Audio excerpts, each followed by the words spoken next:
Salut YouTube, salut tout le monde. Aujourd'hui, une vidéo pour vous montrer mon processus de réflexion sur comment je vais réallouer mes 1700 euros que je viens de toucher. En effet, pour ceux qui ont vu les épisodes précédents, vous savez que j'ai vendu deux de mes ETF dans mon portefeuille sur mon PEA, et ces deux ventes-là représentent 1700 euros. À quelque chose près, j'arrondis. Et donc du coup, je me retrouve avec une poche de liquidité qui a énormément grossi, et j'ai envie évidemment de tout de suite me réexposer au marché. J'ai pas envie d'avoir une poche de liquidité qui est trop grosse et qui dort quelque part. J'ai envie vraiment d'être exposé à la bourse, au marché financier, pour pouvoir continuer à faire croître mon investissement. Et donc du coup, voilà, je me pose la question, je me dis que j'étais en train de faire un petit exercice et que je vais vous le partager sur la chaîne parce que je pense que ça peut être utile à beaucoup de monde.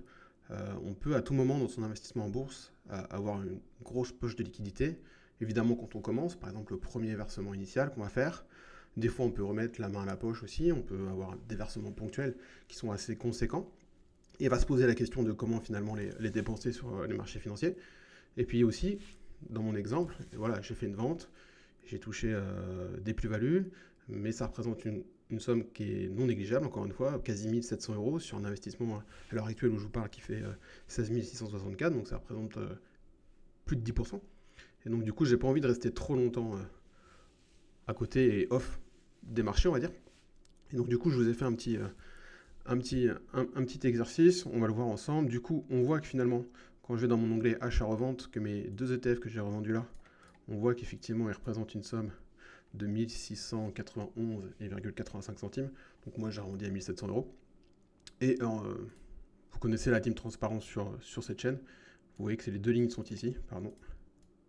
Voilà, 1359,42 pour mon Russell 2000, 1359,42 et 332,43 pour mon ETF européen, 333,42 pour mon ETF européen.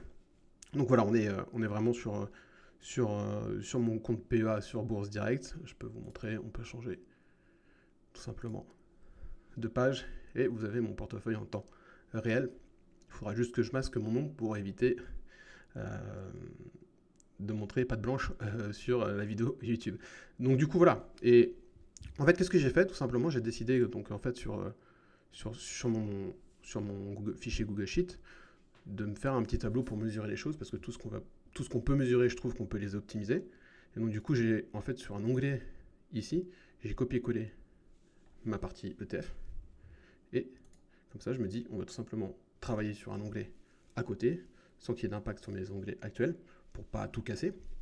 Et donc du coup, j'ai repris voilà mon portefeuille ETF et maintenant on va essayer d'analyser les chiffres, d'étudier les chiffres pour voir comment on peut planifier finalement notre DCA ou notre investissement de ces 1700 euros. Donc là, pour ceux qui connaissent la chaîne, vous êtes familiers, vous avez toujours mon portefeuille d'ETF qui est composé de 3 ETF, un émergent, un SP500 et un Europe 600. Et donc du coup, là, j'ai repris la somme à investir. Et là, ce que j'ai fait, c'est que moi, j'ai une cible. Et cette cible, du coup, par rapport à mon portefeuille ETF, je veux qu'elle est définie comme ça. C'est mes raisons propres à moi. Je veux qu'en fait, finalement, mon portefeuille d'ETF, il soit exposé à 50% sur le SP500, à 25% sur l'émergent et à 25% sur l'Europe. Et donc du coup, quand je fais une comparaison avec le réel, on voit que je ne suis pas complètement vraiment sur ma cible, mais j'en suis pas très loin. Et donc du coup, on va pouvoir essayer comme ça de s'ajuster, de piloter en live. Donc évidemment, j'ai fait exactement le même tableau juste en dessous, mais au lieu d'être en pourcentage, on est en euros, pour se rendre compte de la différence. Et évidemment, ça retranscrit la même chose, c'est-à-dire qu'on voit qu'on n'est pas complètement en phase. Et à droite, là, ici, voilà, pour reprendre notre somme qu'on a à investir, donc les 1691,85 euros. Ici, j'ai un premier tableau où, si je respecte ma répartition cible, c'est-à-dire d'investir 50% dans le US, 25 et 25 dans l'émergent et l'Europe, ça me donne les sommes suivantes. Donc il suffit tout simplement de multiplier votre somme à réinvestir par la répartition. Mais ce que je veux faire, moi, c'est vu que je ne suis pas complètement aligné par rapport à ma cible, on voit qu'il me manque des pourcentages et des euros, bah, du coup, je vais avoir une répartition qui va être un petit peu ajustée. Et finalement, c'est 1191 euros. Je ne vais pas les répartir de cette manière-là, mais il va falloir que je vienne jouer un petit peu pour retomber sur mon objectif. Donc là, en fait, j'ai fait un tableau où Je reprends la répartition de départ. On va le mettre en 2 chiffres. Et on va voir que ça va avoir une incidence ici sur les chiffres qui sont ici finalement, et également sur cette colonne-là. Parce que là, ça va être l'ajustement finalement en prenant les hypothèses pour voir à quel moment je vais retomber sur ma stratégie. Donc ici, on va faire varier les pourcentages. Donc là, on est à 50%. On voit que si je respecte cette répartition-là, je vais avoir cette répartition-là après avoir réinvesti mes 1691 euros. Donc du coup, on voit que je suis toujours un peu à la bourre sur le SP500. J'ai toujours trop d'émergents et toujours pas assez d'Européens. Donc ici, au lieu de mettre 50%, on va mettre 60%. On voit que j'arrive à 48%. Donc du coup, peut-être c'est pas assez. 65. Bon, évidemment, quand on fait ça, il faut toujours s'assurer que la somme est égale à 100. Donc du coup, ici, 65, on va mettre 15 et 20. Et là, on voit que ça nous donne 50% pour le SP500, 25,8 pour l'émergent et 23,3 on va dire pour l'européen. Donc je pense que je peux encore jouer, on est pas mal sur le SP500, peut-être que je peux jouer, on va essayer d'affiner pour avoir quelque chose de plus proche, pardon. Vous voyez un petit peu l'exercice qu'il faut faire. Hop, là on va tomber à 12, 23, j'en enlève 1, je rajoute à 1. On est à 25, 24, on est vraiment pas loin. Je pense que c'est pas mal en vrai. Sinon, il faudrait peut-être faire quelque chose comme ça. Voilà, on peut affiner, mais vous avez compris l'objectif. Donc du coup, là, ça va me permettre de, sur ces 1691 euros, de me dire, ok, j'ai mis 99 euros qui vont aller sur les SP500, 194 euros qui vont aller sur les émergents et 397 sur l'européen. Et du coup, je vais arriver à cette répartition-là, où à quelque chose près, je suis vraiment dans les clous. Et ça me paraît très satisfaisant. Et donc du coup, la question que je me pose juste après maintenant, c'est de comment je vais réinvestir cet argent. Donc voilà, maintenant, il faut savoir comment on va répartir et comment on va surtout dépenser cette somme. Est-ce qu'on va la dépenser en une seule fois ou est-ce qu'on va la répartir en plusieurs fois? Bon, la bonne nouvelle, c'est que je pourrais tout investir maintenant. Pourquoi? Parce que j'ai déjà des PRU existants. Et on le voit finalement, j'ai des PRU où là je suis en légère perte sur les pays émergents, donc du coup ça fait que finalement j'achèterai à un prix plus bas que mon PRU actuel, donc je vais lisser mon PRU vers la baisse, et donc du coup quand les marchés émergents vont repartir à la hausse, mon PRU sera beaucoup plus intéressant. Et sur mon ETF SP500 et européen, j'ai des PRU qui sont intéressants, puisque dessus, par rapport à ces PRU-là, j'ai une évolution de plus 31% et ici de plus 18%. Donc si j'investis tout cash d'un coup, je pense que je serai toujours dans le vert sur mon portefeuille ETF et je serai complètement réinvesti. J'aurai réinvesti complètement la somme que je veux. Et ça peut remplir ces deux objectifs-là. Le seul truc qui me chagrine un petit peu, et je pense qu'on est tous humains, c'est qu'on voit bien que les marchés, depuis octobre 2023, ils font que monter en flèche et c'est pas très facile d'investir au plus haut. On a toujours cette crainte d'investir au plus haut et que derrière ça baisse. Encore une fois, comme je dis, vu que j'ai des PRU qui sont déjà existants et sur lesquels je suis pas trop mal finalement, bon, je risque pas à grand chose. Mais je me dis que si j'investis en une seule fois, je vais peut-être avoir du mal à suivre la performance du marché sur l'année. En tout cas, être au plus proche de celle-ci. Je vais aussi avoir du mal par la suite à faire un DCA aussi important parce que moi j'ai des virements mensuels par mois qui tombent de 75 euros. Donc quand on regarde les PRU, ils sont pas très. Quand on regarde les prix en live, ils sont pas très élevés, pardon. Mais à coût de 75 euros par mois, on se rend compte que je peux pas en acheter non plus des tonnes de chaque ETF. Donc à piloter son investissement en ETF tout au long de l'année, ça risque d'être un peu léger d'avoir juste 75 euros par mois. Et donc du coup, je me suis dit, on va lisser cet investissement-là. Et donc j'ai fait des tableaux, tout simplement. Vous me connaissez, tout ce qu'on mesure, on peut l'optimiser. Et je vais peut-être dézoomer un chouille, pardon. Et donc du coup, voilà, j'ai fait plusieurs scénarios. J'ai fait le scénario où j'investis tout en une seule fois. Donc là, je me suis dit, ok, j'ai le SP500, donc j'ai la somme qu'on a vue ici, que j'ai repris, pareil pour l'émergent et pareil pour l'européen, par rapport à la répartition réajustée que j'avais faite. Donc ça me donne, en une seule fois, forcément, ça me donne la somme à dépenser. J'ai calculé mes frais. Donc là, pour mes frais, moi, je suis chez Bourse Direct, donc là, j'ai pris un petit tableau en image. Je sais que pour des versements au-delà de 1000 euros, enfin, entre 1000 et 2000 euros, j'ai 2,90 € de frais. Donc ça aussi, faites attention par rapport aux frais. Vous avez, des fois, c'est intéressant d'être juste en dessous de la borne supérieure, parce qu'en fait, il faut bien se rendre compte que, si je prends l'exemple ici de, si vous dépensez, je sais pas, vous faites un virement de 500 euros, vous allez payer 1,90 € de frais, alors que si vous faites un virement de 499 euros, vous allez payer 99 centimes. Et donc des fois, faites bien attention par rapport aux bornes, en fait, finalement. C'est peut-être des fois plus intéressant de faire 2 virements de 499 euros plutôt que de 2 virements de 500 euros par rapport aux frais qui vous sont appliqués derrière. Donc du coup, je reprends mon exemple en une fois. Bon voilà, j'investis en une fois chacune des sommes. Et j'ai fait le calcul des frais.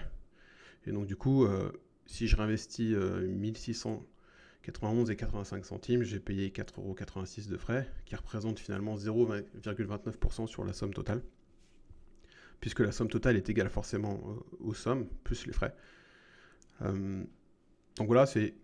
Encore une fois, l'idée avec ce tableau-là, c'est d'avoir une vision de la chose.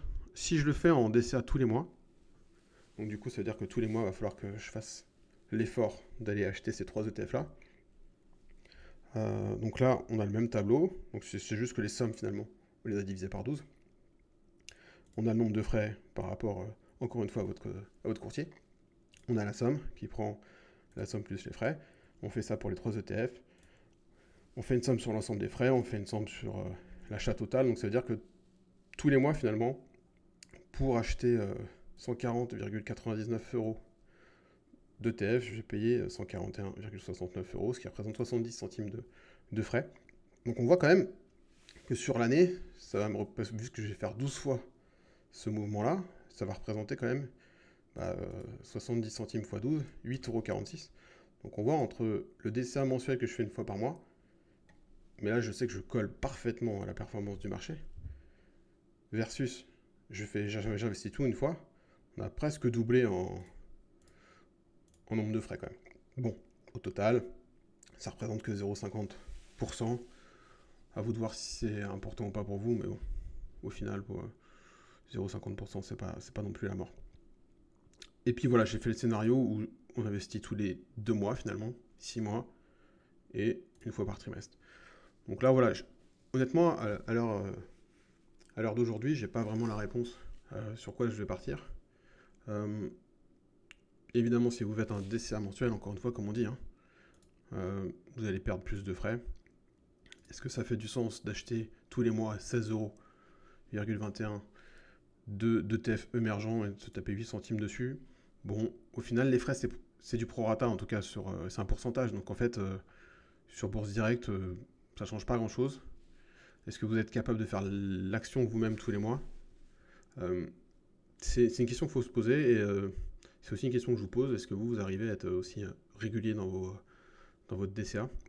Alors je sais qu'il y a des sites enfin des brokers comme Trade Republic, je crois, qui mettent des plans en place, et du coup c'est automatiquement, ça se fait tout seul. Sur Bourse Direct, ça le fait pas. Donc du coup, il faut quand même faire l'opération soi-même, il faut y penser. Je trouve qu'encore une fois, cette stratégie-là, c'est la meilleure si on veut suivre la performance du marché. Et celle-là, forcément, les deux autres sont un peu moins efficaces, et plus vous allez étaler finalement votre DCA, et moins vous allez coller à la performance du marché.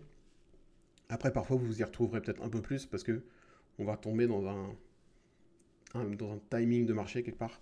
C'est-à-dire que peut-être que vous allez, si vous le faites une fois tous les trimestres par exemple, vous dites ok, je dois investir une fois entre janvier et mars, peut-être que vous allez suivre le cours des indices, et si vous voyez qu'il y a une baisse à un moment donné sur 2 semaines de 5-6%, vous allez vous dire allez, je rentre maintenant. Vous essayez peut-être plus de timer le marché, ce qui n'est pas facile parce qu'on n'a pas de boule de cristal, donc on ne sait pas. Mais à vous de voir. Moi, encore une fois, je ne sais pas à l'heure actuelle, et j'hésite entre vraiment me dire je colle à la performance du marché et je pars sur le mensuel, ou peut-être du bimensuel ou du trimestriel. En tout cas, j'ai bien aimé faire cet exercice-là parce que ça m'a permis de voir un petit peu les impacts que ça pouvait avoir en termes de frais. Donc bon, on voit que à l'année, je paye 8,46 €, 8,46 € pour celui-là et 6,92 € pour celui-là. Bon, on n'est pas, finalement, quand on va investir presque 1700 €, je suis pas à 2 € près, donc les frais n'ont pas trop d'impact. C'est plus par rapport à votre stratégie et à votre objectif. Et votre psychologie aussi, parce que ça compte beaucoup, hein, de se dire non, mais je préfère attendre un petit peu que ça descende parce que là c'est trop haut. Oui, c'est trop haut, mais j'ai l'impression qu'on dit toujours que c'est trop haut. Et on attend toujours quelque chose. Et finalement, si on avait investi il y a 2 mois, alors que c'était les plus hauts, on aurait quand même fait fructifier son argent et faire travailler son argent. Et encore une fois, on est sur une stratégie ETF. Encore sur du stock picking, je peux le comprendre qu'on attende un petit peu. Mais sur des ETF où on sait qu'on part sur du long terme et qu'on va régulièrement réinvestir dessus, au final, on s'en fout un petit peu, je pense, du moment, quoi. C'est pas ce qui est le plus important. Le plus important pour moi, c'est quand on est sur de l'ETF et du passif, c'est de faire travailler son argent, de l'exposer au marché pour qu'il puisse, grossir et faire travailler notre investissement. Voilà, je voulais vous montrer ma réflexion du moment avec l'exercice que je suis en train de faire. J'espère qu'à travers ce contenu que je vous partage, ça pourra en aider certains. Il est clair qu'à un moment donné, dans votre investissement en bourse, à un moment donné, vous allez avoir une poche de liquidité qui va être plus ou moins grosse et il faudra la gérer. C'est pas toujours facile. Là, il faut quand même bien resituer le cadre. Je parle et je fais un exercice pour investir mes 1700 €, mais je suis sur du socle passif en ETF. L'investissement en ETF, pour moi, c'est du très long terme. C'est quelque chose où on va venir réinvestir de manière régulière, où le long terme va finalement jouer complètement en notre faveur. Je pense que l'approche et la stratégie serait complètement différente si on était sur du stock picking, c'est-à-dire si on avait décidé d'investir ces 1700 € dans certaines actions. Je pense qu'il aurait fallu peut-être faire plus attention à certaines métriques, peut-être plus attention au marché effectivement qui est très très haut. Mais là, dans le cadre de mon portefeuille ETF sur mon PEA gestion passive, je trouve que voilà, on peut facilement réinvestir sans avoir peur, en tout cas en ayant moins peur du marché qui sont très très hauts. On n'est pas en train de construire une nouvelle ligne, en tout cas moi dans mon portefeuille je ne suis pas en train de construire une nouvelle ligne, c'est pas un nouvel ETF non plus que j'ajoute à mon portefeuille, c'est des ETF que j'ai déjà un portefeuille, sur lesquels j'ai déjà un bon PRU. Donc du coup encore une fois, venir faire gonfler ce PRU me fait moins peur que si je devais commencer à zéro. Donc ça voilà, faut bien cadrer les choses pour que les choses soient claires et pour bien vous indiquer que c'est pas forcément quelque chose qui est duplicable à n'importe quel moment, à n'importe qui. Encore une fois, c'est ma vision, c'est pas une vision absolue.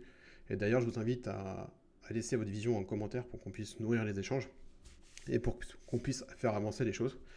Je trouve que c'est comme ça qu'on avance le mieux, c'est en échangeant les uns avec les autres, d'où le but de la chaîne. Donc voilà, n'hésitez pas à laisser un commentaire, n'hésitez pas à liker, à vous abonner. Pour finir, 2 petites choses. Le tableur que vous voyez là, il est 100% gratuit, vous pouvez le télécharger. Je vous mets un lien d'une vidéo juste au-dessus. C'est une vidéo où je vous explique le tutoriel pas à pas de ce fichier Google Sheet. Vous pouvez le télécharger, vous en devenez le propriétaire. Et ensuite, vous n'avez plus qu'à suivre la vidéo en tutoriel pour pouvoir remplir ce fichier et voire même le personnaliser comme vous le souhaitez s'il y a des datas que vous voulez rajouter ou supprimer. Donc n'hésitez pas. Et la dernière chose, c'est je vous mettrai un lien en description. J'ai une page Bento. C'est une page où vous allez pouvoir retrouver l'ensemble de mes réseaux sociaux et notamment mon compte de Twitter et Discord où je trouve que c'est très facile, en tout cas plus facile si on veut discuter en face à face. Donc n'hésitez pas à me contacter si vous avez besoin d'aide sur le fichier Google Sheet ou sur toute autre réflexion dans votre investissement en bourse. Encore une fois, je ne suis pas un conseiller en investissement, mais voilà, j'ai une expérience, j'investis depuis 2020 et si je peux vous aider, ça sera avec plaisir. Et vous retrouverez également mes offres de parrainage qui sont régulièrement mis à jour. Voilà, en attendant, je vous souhaite une très bonne fin de journée. Portez-vous bien d'ici là. Je vous dis à une prochaine fois sur la chaîne Papa Investi. Vamos!